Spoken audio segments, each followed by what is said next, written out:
Allu Arjun Sukumar combination లో వచ్చిన చిత్రం పుష్ప 2 భారీ అంచనాల మధ్య విడుదలైంది.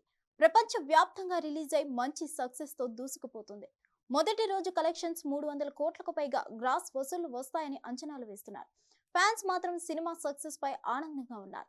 మరోవైపు బాక్స్ ఆఫీస్ విశ్లేషకుల్ని ఆశ్చర్యానికి గురిచేస్తూ పుష్ప కలెక్షన్ల వేట సాగుతుంది. స్టైలిష్ స్టార్ దెబ్బకు పాత రికార్డ్స్ బద్దలైపోతున్నాయి. బుక్ మై షోలో 1 గంటకు అత్యధికంగా 95.71 వేల విక్రయించిన రికార్డ్ ఇప్పటిదాకా ప్రభాస్ కల్కి పేరిట ఉండగా, అల్లు అర్జున్ పుష్ప 2 దీన్ని అధిగమించి దూసుకుపోతుంది. కేవలం 1 గంటలో 97.74 వేల టికెట్లను విక్రయించడం ద్వారా కొత్త ఆల్ టైమ్ రికార్డును క్రియేట్ చేసింది.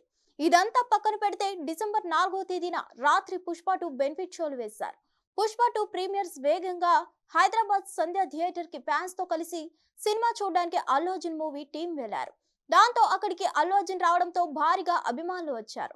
అయితే అల్లు అర్జున్ టీం థియేటర్ యాజమాన్యం అల్లు అర్జున్ వస్తున్నట్లు పోలీసులకు సమాచారం ఇవ్వలేదని పోలీసులు తెలిపారు.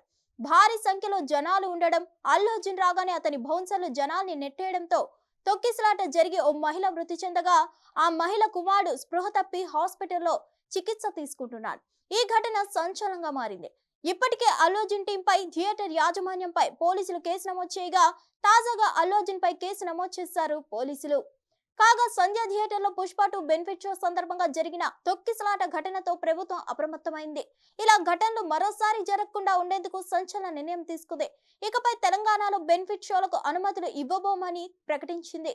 ఈ మేరకు మంత్రి కోమటిరెడ్డి వెంకటరెడ్డి ప్రకటించారు.